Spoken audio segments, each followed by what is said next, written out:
Tere kõigile, kes te vaatate seda loengut ja täna me oleme jõudnud sihukese õppetunnini, mille nimi on üles ja alla viiv kiias. Mis asi see kiias on? Kiias on kasvav igatsusainete suhtes. Väga sarnane on ka üks automärk, mis on nagu Kiia, aga sellest me täna ei räägi. Selle õppetunni ajal me tahame anda teile ühe väga-väga praktilise ja hea ja täiusliku informatsiooni. See informatsioon on aastaid ja aastaid ja aastaid aidanud sadu ja tuhandeid inimesi. Mis eesmärgil? Sellel eesmärgil, et võita sõltuvust. Siin see sõltuvus, see ei ole mitte midagi uut, aga ta kordub, ta on ühesugune ja sellepärast nende aastate jooksul on võimalik olnud õppida seda sõltuvust tundma. Iga sõltlane peab ise õppima tundma kõigepealt ise ennast. Missugune on tema käitumine, missugused on tema enda need nõrkused, missugused on tema tugevused ja läbi selle tegelikult sõltlane saab ennetada seda langust. Aga üks väga iseloomulik joon, mis on sõltlasele ja sõltuvusel on see, et tavaliselt need langused on teatud perioodi järgi. Ja eelmises õppetunnis, mis asi on kiias, Erko Subi rääkis väga hästi seda, mismoodi 4 nädala pealt kuni 6 nädalat on esimene niisugune ohtlik periood, teine on 4. kuu peal ja edasi juba 12 kuud ja 24 kuud. Nii et need on niisugused teatud perioodid, mis nagu korduvad ja korduvad, kus inimesed siis on uuesti langenud sõltuvusse tagasi. Ja me tahame anda edasi selle informatsiooni just nendele inimestele, kes on esiteks ise sõltuvuses, teiseks võib-olla lähedased, kelle inimesed on sõltuvuses, et te näeksite, et te saaksite aru, mis tegelikult selle inimesega toimub. Ja kolmandaks ka inimesed, kes tahavad aidata neid inimesi, kes on sõltlased. On 2 põhitüüpi inimesi, kes on sõltlased ja üks tüüp nendest inimestest on see, mis ongi siis kiias ülesse ehk fantaasia maailmasse. Inimene, kes on sõltlane, talle hakkavad järsku asjad tunduma, et kuule, et ma olen kõik võimast ja kui lennuk nagu lendab, siis ta peaks lendama niisugusel õigel kõrgusel. Aga see sõltlane, ta hakkab lendama kuskil väga-väga kõrgel. Ja ühtäkki kogu maailm tundub talle nii väike ja tema ise tundub kõige-kõige tähtsam olema. Sellel samal ajal see sõltlane tavaliselt hakkab eitama mingisuguseid asju, sa hakkad talle midagi rääkima, kuule, et mäletad, sa olid sõltuvuses, sul asjad olid nii hullud ja asjad olid nii katki ja nii puruks, siis praktiline näide on see, et see inimene ütleb, et kuule, mul ei olnud üldse need asjad nii hullud. See, mida sina räägid, see on üldse mingisugune muinasjutt ja niimoodi.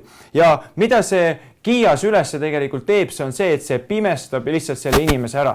Nii et kui me vaatame selle sõltlase peale, siis me näeme teda, mismoodi ta hakkab minema ühte fantaasia maailmasse. Ta hakkab lendama kuskil kõrgel pilvedes.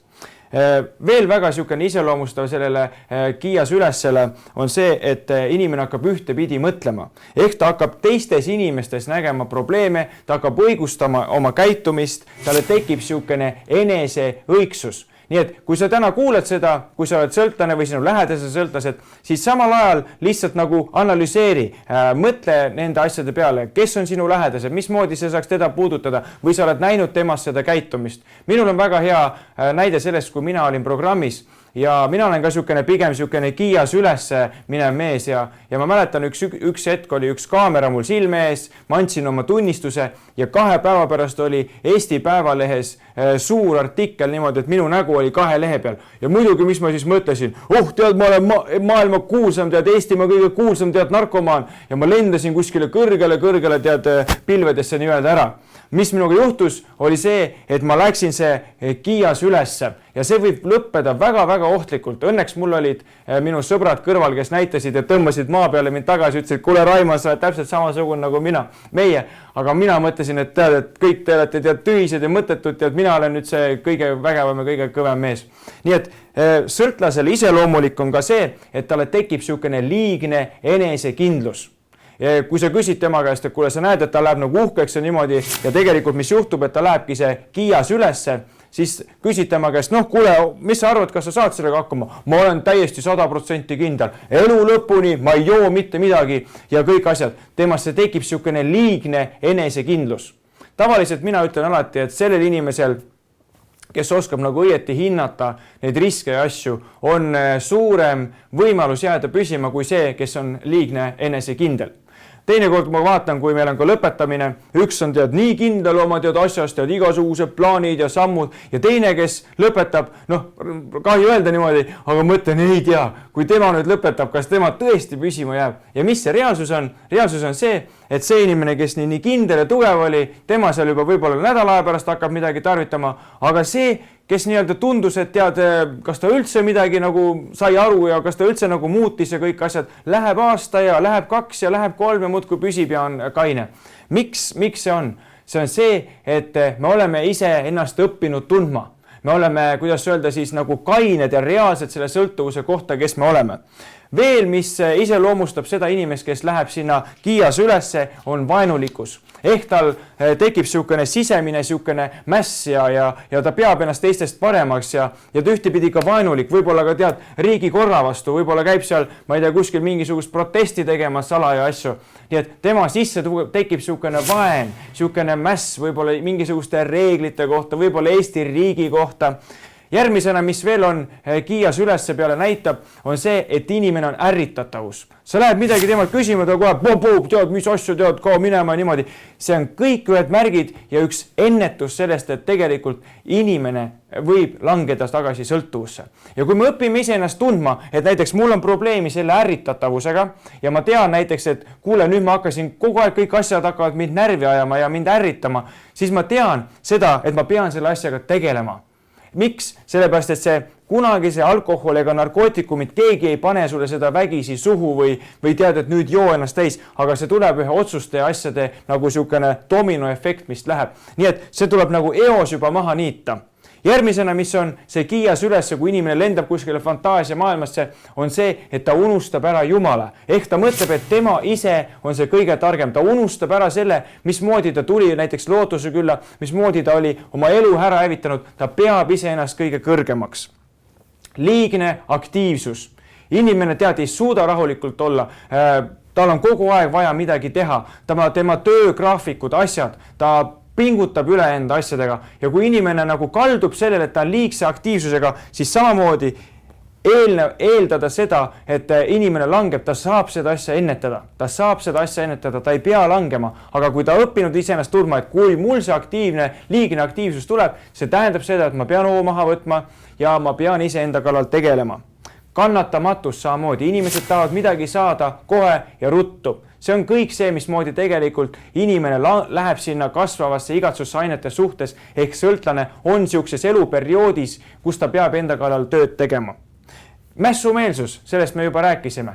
Nii et inimene lendab kuskile kõrgele. Nüüd teine äärmus on see, kus inimene läheb siis nii-öelda kiias alla, ehk ta läheb siuksesse madalasse seisu enda elus. Seal on inimesel muidugi depressioon, seal on siukene vaene mina mentaliteet ja muidugi sellele, nagu sõltlastel ikka, järgneb samamoodi, võib järgneda joomine, kui inimene ei tegele selle kallal. Nii et vahest me saame nagu ennetada ja näha ette, mismoodi inimene võib hakata tarvitama alkoholi või narkootikume. Inimesel tekib enesehaletsus. Kogu tema fookus on minu enda peal. Vaene mina, mul ei ole, ma ei saa ja muidugi sõltlasele, kui sa pikalt siukses olukorras oled, mis sellele järgneb, muidugi tarvitamine jälle samamoodi. Enese hukka mõistmine. Inimene piitsutab ennast mingisuguste vanade asjade eest, ta ei saa sellest minevikust lahti lasta ja ta muudkui piitsutab ja see lõpuks viib teda aina sügavamale ühte võltsi enese süüsse, ühte võltsi süütunne sisse. Ja kui inimene on piisavalt kaua selle all, see on samamoodi väga ohtlik, mismoodi inimene võib langeda tagasi sõltuvusse. Inimesel võib tekkida üks ärevus. Ehk see kiias alla, tal on see masendus, tal on see depressioon, tal on see enese hukka mõistmine, süü, lõpuks hakkab ärevus tegema ja sõltlasele väga ohtlik, sellepärast et ta teab alati, mis teda võib aidata. Ta joob ühe pudeli ära, paneb ühe süstla endale sisse, kõik see ärevus ja probleemid kaovad. Inimene hakkab tundma, et ta on väärtusetu, et teda ei ole mitte kellegile vaja. Inimesel võib tekkida madal enesehinnang, siuke sügav, ta hakkab ennast eraldama teistest inimestest. Kõik need märgid sellel perioodil, nagu see kasvav igatsus tekib, on väga-väga ohtlikud. kuidas aidata inimest, kes hakkab ennast eraldama, sa näed, et ta on väga ohtlikus seisus. Püüa teda kuidagi välja tõmmata sellest, ütle talle, et kuule, davai, tead, lähme sinna, teeme seda. Ma tunnen sind, ma näen sind, et sul on praegu raske, et ei, mis mul on raske, tead, hakkab ennast eitama ja niimoodi ütle. Aga läbi armastuse ütle, ma tõesti hoolin sinust. Ma ei taha, et sa tead tagasi langed sellesse asjasse. Tegeleme selle probleemiga, tõmbame sellest probleemist, sellest raskusest välja.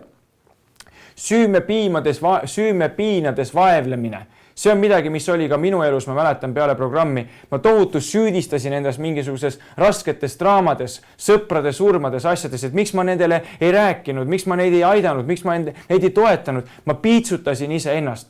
Sul on 2 võimalust, mis sa selle valuga teed. Kas sa selle valu uputad kuskile sõltuvusse või sa lähed Jumala juurde selle valuga. Ja kui sa lähed Jumala juurde, siis sa annad selle valu ja need asjad üle Jumalale ja tema saab sind aidata.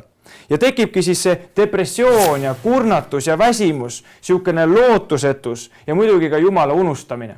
Nii et, kallid sõbrad, siin sõltuvuses ei ole mitte midagi uut, aga see kasvav igatsusainete suhtes, kas inimene lendab kuskile kõrgele fantaasia maailmasse nendel perioodidel või ta langeb kuskile väga madalasse olukorda, siis meie ülesanne on seda näha, on teda toetada, on talle öelda neid asju tões ja armastuses, kuule sa oled siukses perioodis, tegele nende asjadega, sest et muidu, kui ta ei tegele nende asjadega, siis võib tagajärjeks olla tagasi langus. Üks koht, kus ta tagasi kukub. Nii et ma kogu südames soovin, et see informatsioon, mis ma sulle jagasin, mõtle nende asjade peale, mediteeri nende asjade üle, vaata enda lähedaste inimeste peale, vaata enda südamesse ja kui sa näed, et sa lendad liiga kõrgele või lendad liiga madalale, siis tegele selle asjaga, tõmba ennast tagasi sellele õigele joonele, sest niimoodi on jäänud püsima mina ja niimoodi on jäänud püsima 100 teised inimesed, kes on seda sama materjali võtnud, käsile kasutanud ja näinud, mismoodi see on toonud ühe hea vilja.